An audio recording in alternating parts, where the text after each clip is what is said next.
Hello everyone and welcome to Medford Anywhere Learning TV. We're glad you're tuned in. We want to give a shout out to our friends at Southern Oregon PBS, KTVL, KDRV, and the Dove Network. Thank you for hosting us on your station. In the Medford School District, we have one shared vision, and that we believe that all are learning, and learning is for all. And what better place to do that than right here on Medford Anywhere Learning TV.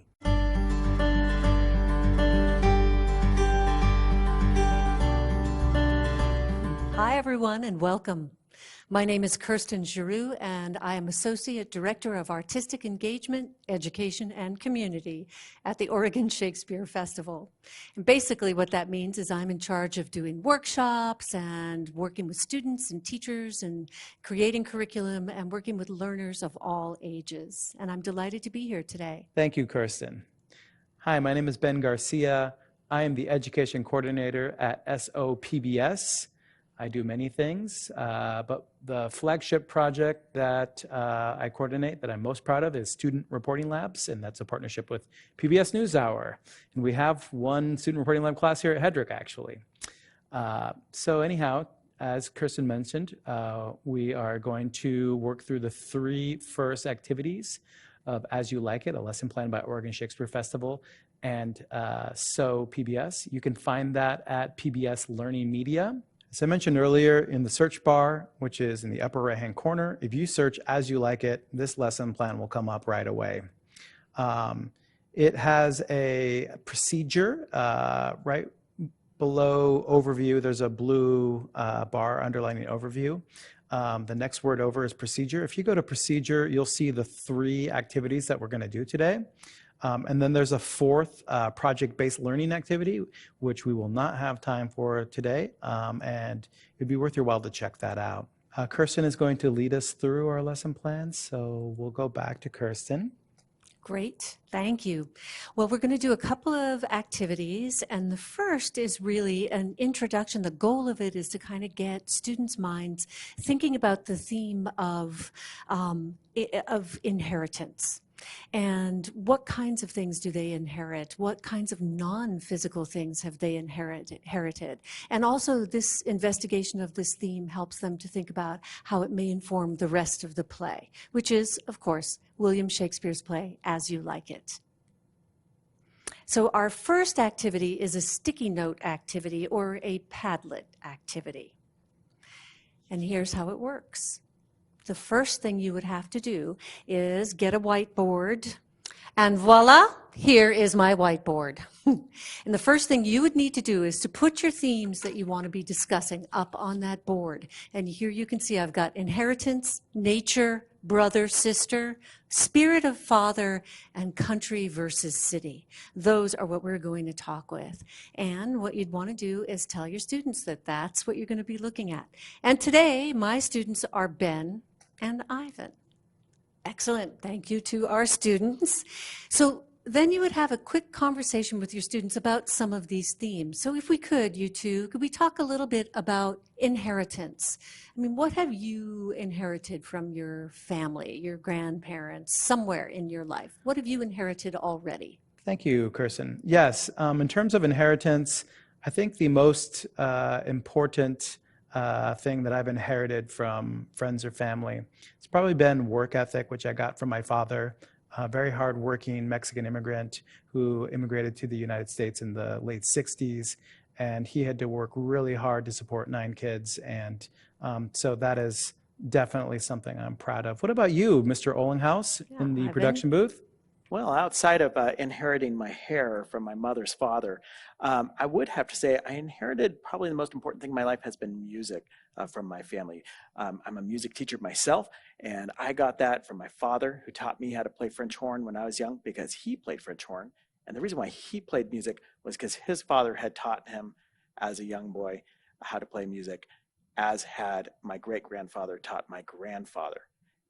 Those types of traits being inherited throughout our family has completely shaped and changed my life. Those are great answers. And you can see right away that you've talked about some things that are not physical things that you inherited, right? Not just money, but sort of things that became part of who you are, like your work ethic or music being such a huge part of your life, right? So those are great things. Those are awesome things. I want to just talk about quickly, one of the things I inherited that's very meaningful to me is a set of earrings that were my grandmother's. And I wear them and I feel like they kind of give me strength at times that are difficult, and they've helped make me who I am a little bit. So that's a physical example of something like that. So let's just talk about nature if we could for a minute. What about nature? Could you talk a little bit about that, Ben and Ivan? Absolutely. In terms of nature, I was really lucky to grow up in Talent, Oregon, very close to here. And so a big part of my inheritance is growing up so close to nature. Countless times growing up, my brothers and I would hike up into BLM land and get lost and be with the birds and trees. And so I consider that like a physical part of my inheritance. Mr. Ollinghouse, what about you? Yeah, I grew up in the foothills of the Sierra Nevadas, and our family always referred to ourselves as, we like to think of ourselves as kind of like mountain folks. And it shaped our personalities.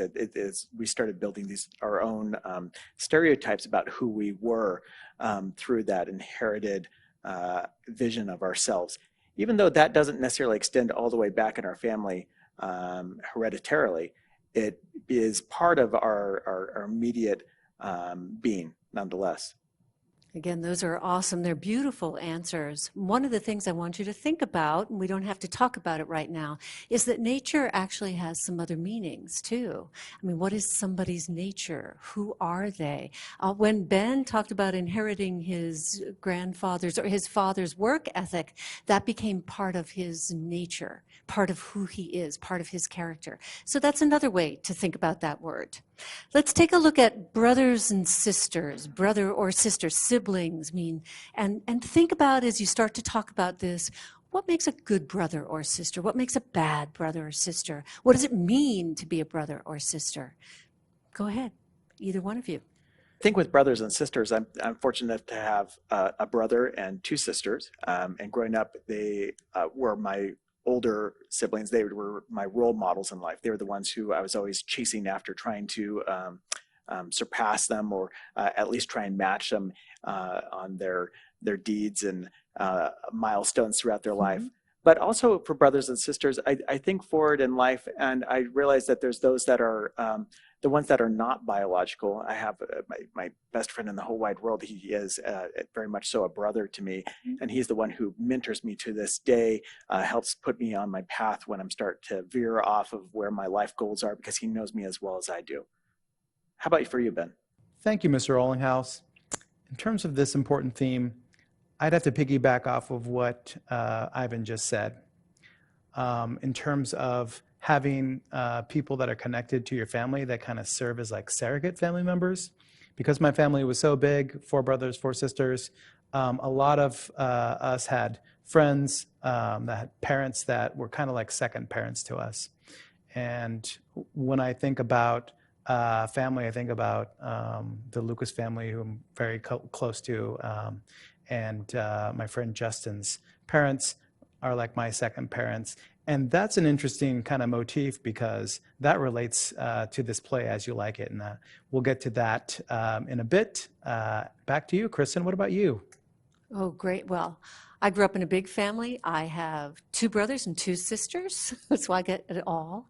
And, I think one of my great joys in my life is I love having my brothers and sisters. I really do. And I've also been surprised over years how different we are. And sometimes that keeps us apart in a lot of ways. So that's just one thinking I have about that right now.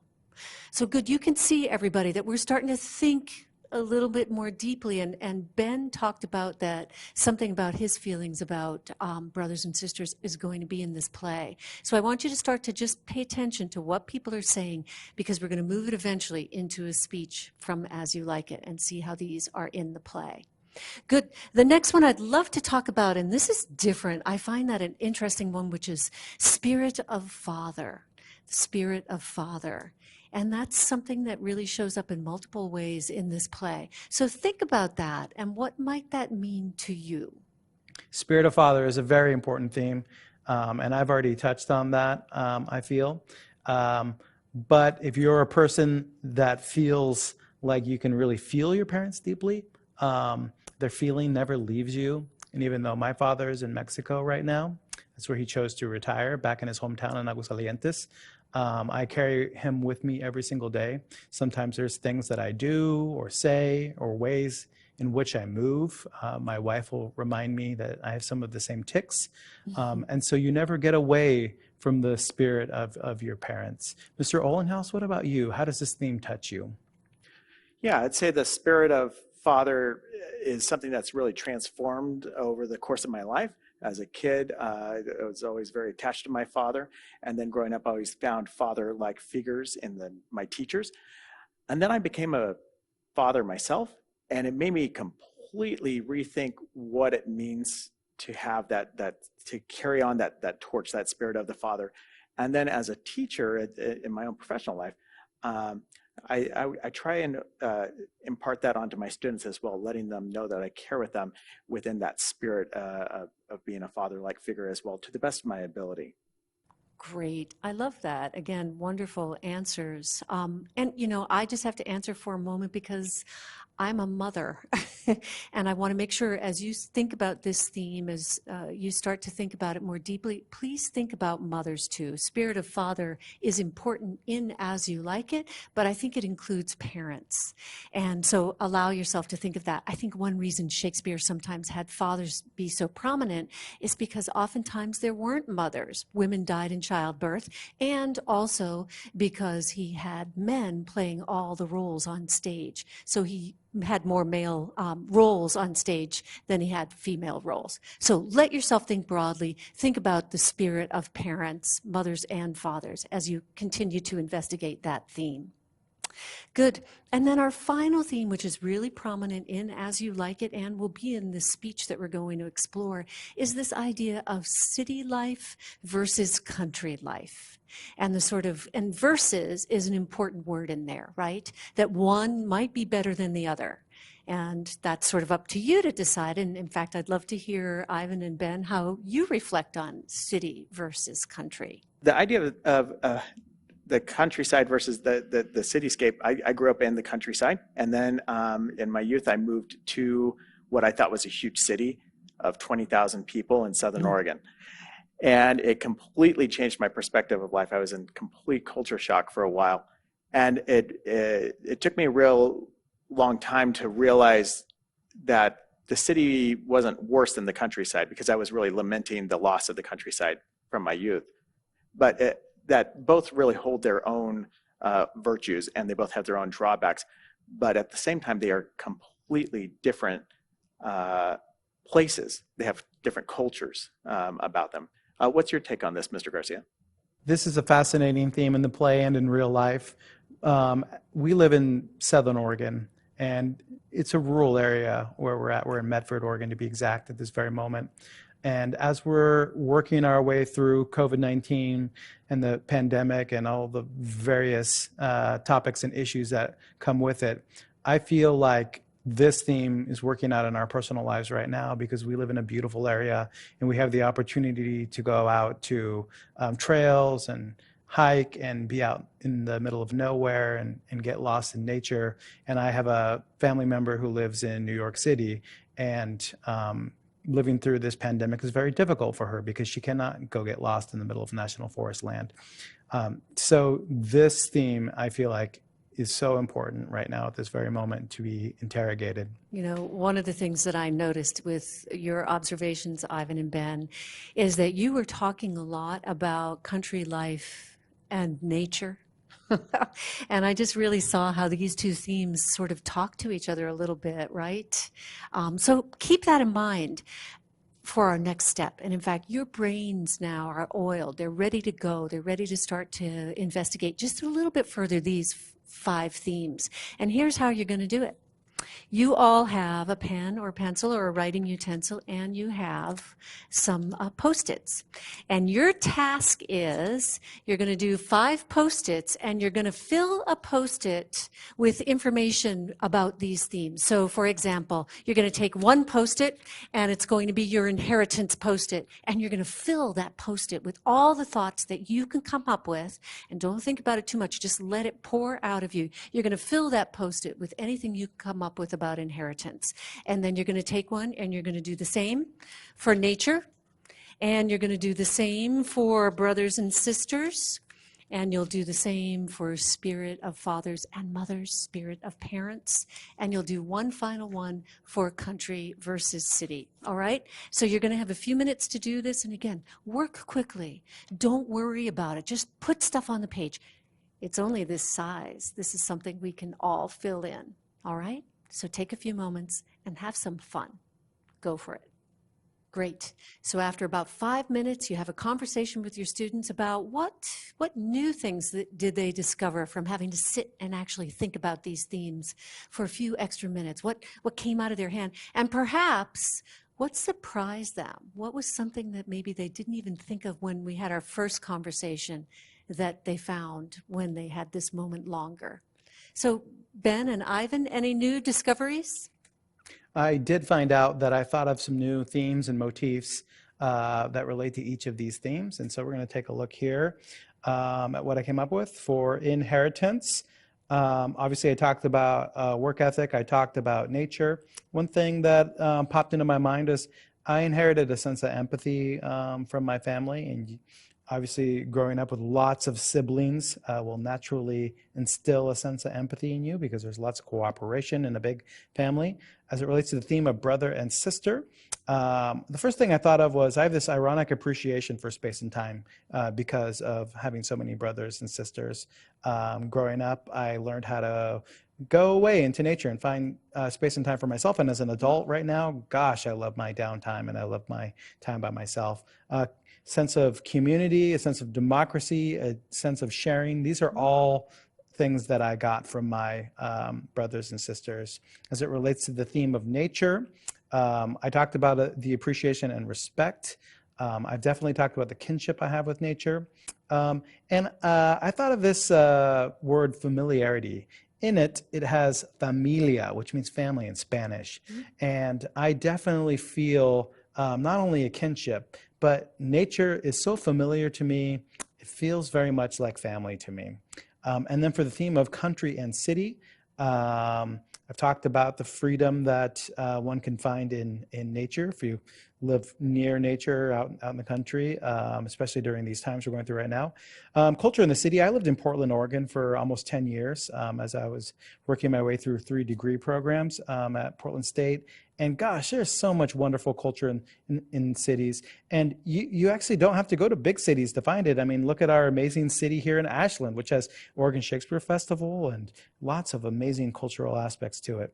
One thing that I dislike about country versus city living, I don't know if I buy this theme, but in our media, it seems like there's this theme that there's a political divide between the country and the city.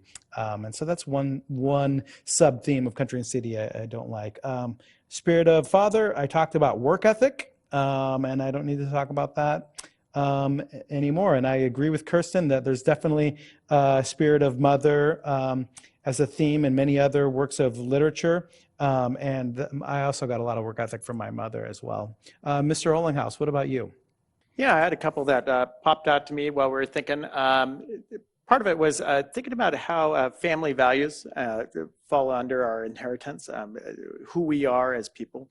And then another one that really popped out to me was when it comes to siblings, brothers, sisters, is how much they change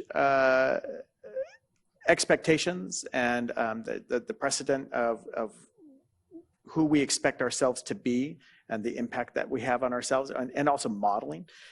And then the last one that I really, it's funny, you touched on this as well, Mr. Garcia, is that idea that between the country and the city, that you have in the world right now, so much polarity in our culture. And it's just one more example of where we're seeing that polarity take shape. Excellent. Those are great. What great thoughts again, right? And I love the connections that you all made to our world today, right? City versus country, you know, that we do have a very polarized world. So it's great to be able to look at themes and kind of go, oh, look at how it relates to my life. Look at how it relates to, you know, this year, 2020, right now, what's happening. So I think that that's really terrific to be able to think like that. I'm just going to quickly tell you one of the things I discovered. I started actually with brother and sister, and because I come from a not as big a family as Ben's, but we were a bunch of rugrats, and I wrote down, I'm a meanie. And then I noticed that so under nature, I wrote impatient, can be mean. And then I found that there were several places that I actually put the same thing. And I think that that's one of those things that sometimes happens in a play, in a story, when you're creating a world, is that one idea shows up in lots and lots and lots of different ways. So this is great. Thank you for doing this work today, because our next activity, this is just an icebreaker. This is just a warm-up to the next thing that's coming up. We're actually going to be working on the opening speech spoken by a character by the name of Orlando, and we're going to hear him and what he has to say at the beginning, but also you're going to find all of these themes. This idea of inheritance is introduced right away, and his certain anger about that. This idea of the natural world, the beautiful natural world, and sort of what one's nature might be. He has some very specific relationships with his siblings. The spirit of his father is very important to him. And finally, this idea of city versus country is going to show up as well. So keep these great discoveries that you made, and let's bring them into the speech and see how they show up in the play.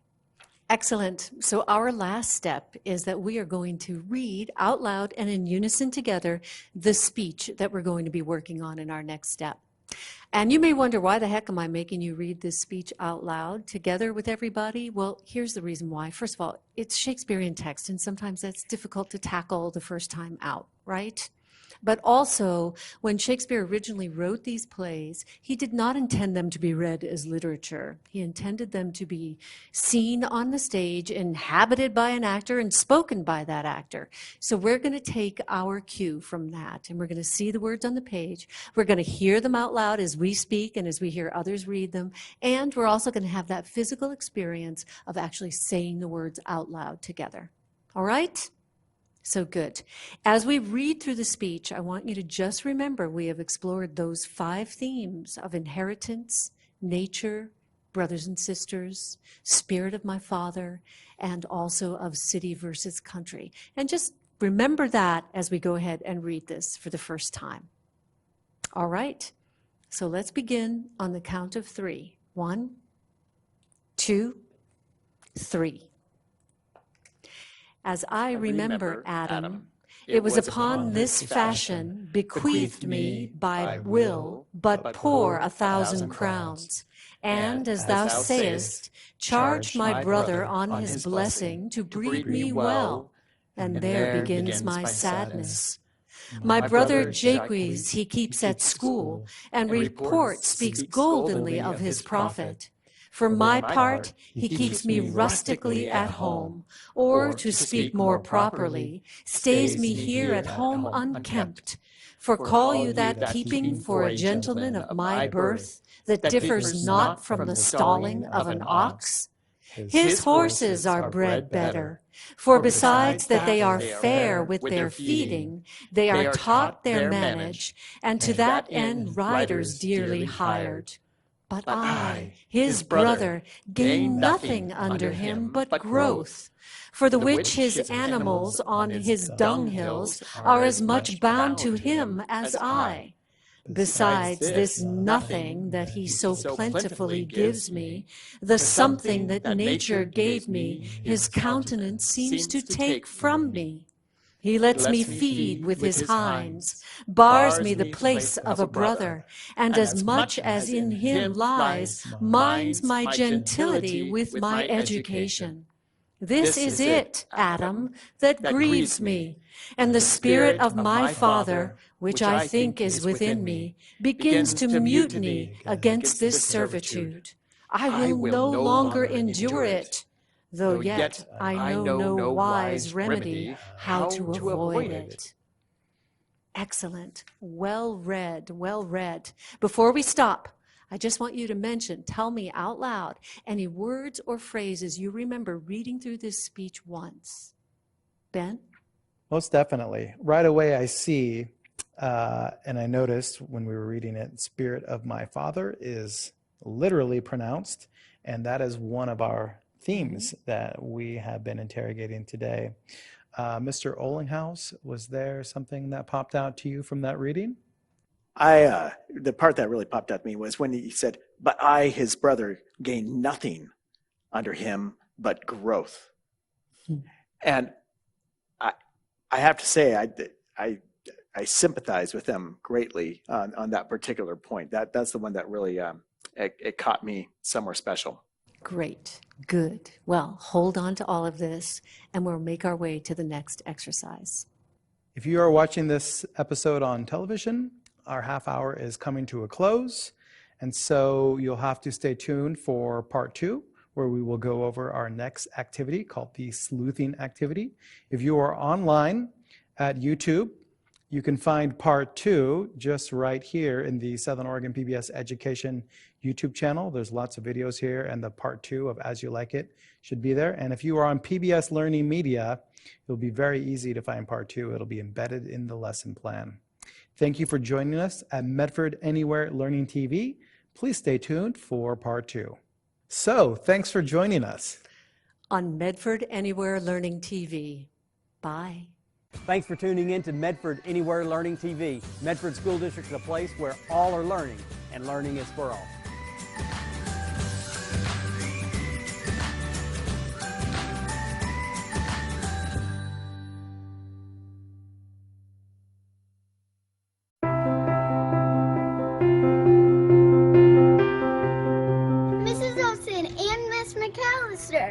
You guys make me jump for joy. Happy Teachers Week. Gracias, señora, por ayudarme a hablar español. Tú eres muy increíble. Adiós. I'm at the school picking up my stuff. I want to wish all the teachers a happy Teachers Day at 2020 quarantine. Miss Hawkins, you are the best teacher ever. Heart you rainbow, because you're a rainbow. Hi, Mrs. LaBelle. Hi, Mrs. Southmaid. I love when you read stories to us, and I like when you give us hugs. Happy Appreciation Week. I miss you. Bye. I'm Mr. Gurtel and all the other teachers at Griffin Creek, and thank you for all you do. Hi, Mrs. Bennett. I miss you, and I wish I can be in class with you today. Teacher, I like you because you're so cool and you teach us a lot of stuff. Teacher, I love you because you help us stand on a ball. Thank you, Misty. Hi, Mrs. Marquez and all the other teachers at Griffin Creek. I miss you guys all. And thank you for all you guys do. Bye. Thank you for doing Zoom meetings with us. Thank you, Mr. Pyle. Thank you for teaching us at school and online. Armstrong, you're like treasure! Thank you very much, Miss Hess, for being my teacher through this very hard year. And it has been hard, but thank you for getting through it, for getting it through and just being happy and about it. And also thank you for inspiring me to work harder on the subjects that I have not yet mastered. Mac teachers are flipping great. Hola, señora Bennett. Gracias por traerme que me mandaste trabajos muy fácil y también gracias por esos tus videos de YouTube. Thank you for teaching us in school and online. Thank you, Miss Edwards, for being the best teacher you can. My heart is filled with happiness. You bring joy and laughter to this classroom. Congratulations of winning Teacher of the Year. Happy Teachers Week. You're the best teacher ever. You're nice, kind, caring, awesome, and smart.